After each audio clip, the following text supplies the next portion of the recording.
Shout out po dito sa Berlumabin Gabaon TV. Matagal-tagal din po tayong hindi nakapag-live mga kabayan. At pag-usapan po natin ngayon mga kabayan, magpakatatag at magpatuloy upang mithiin at pangarap natin ay maabot. Tama po yan yung nakikita nyo at naririnig ninyo. Ang mga sinasabi ko po ay base sa aking nakikita dito sa aking trabaho, sa mga nabasa ko, base rin sa aking sarili at sa mga kasalamuha kong tao. Dito kasi ang dami kasing nagkakaroon din ng problema. Ang dami rin po kasing minsan nawawalan ng pag-asa dahil mahirap ang dinadaanan. Mahirap ang mga pinagdadaanan na problema sa pamilya, sa trabaho, sa extension ng family, at maging din po sa ating environment. Napakahirap po. Pero ang masasabi lang natin sa live natin na ito, kahit ano pa ang mangyari, paulit-ulit yung sinasabi ko, iisa lang ang meron tayo. Meron tayong Diyos. Kaya sa panahon ito siguro masasabi ko na pagkukumbinin na natin. Siyempre, ang dami na nating dinadaanan. Ang dami na nating hinaharap. Kailangan na rin siguro natin ito. Pag-combine natin yung Diyos, yung smart na binigay niya sa atin, yung katalinuhan na binigay niya sa atin, at yung wisdom ng Lord, pag kinumbine natin yan, sigurado. Kasi minsan binibigyan din tayo ng pagkakataon ng Diyos eh. Lagi nating binabanggit dati, nasa Diyos ang awa, nasa tao ang gawa. So ito na yon, yung gusto kong sabihin.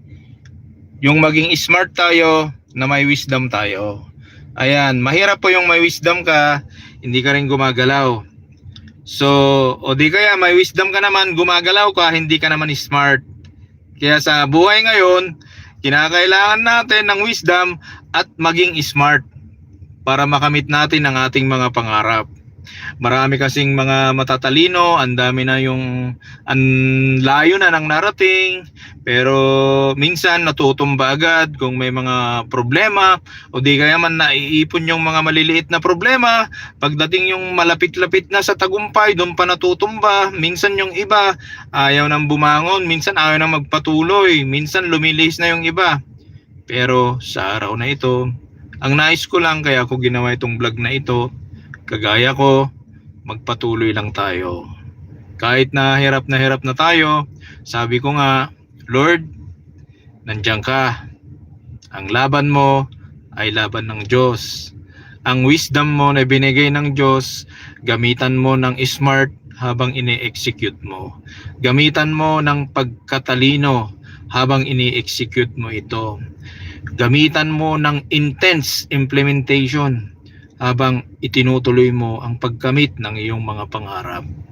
Siguro sa hapong ito, hindi tayo masyadong magtatagal sa live na ito dahil ang gusto ko lang makatulong ako sa aking mga kapwa Pilipino, sa aking mga kapwa na sinusubok, sa aking kapwa-tao na nagkakaroon ng mga problema, suliranin sa buhay, kahit anumang suliranin yan, magtiwala lang tayo sa Diyos.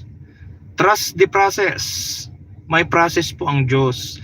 Kasi laging paulit-ulit, man's will versus God's will. Marahil mayroong mga rason, marahil may mga balakid, at marahil may mga tamang oras at panahon kapag ibinigay ng Diyos ang ating hinihingi at minimithi sa ating buhay. So hanggang dito lamang po. Sana po ang vlog na ito ay nakatulong po sa inyo. God bless you po.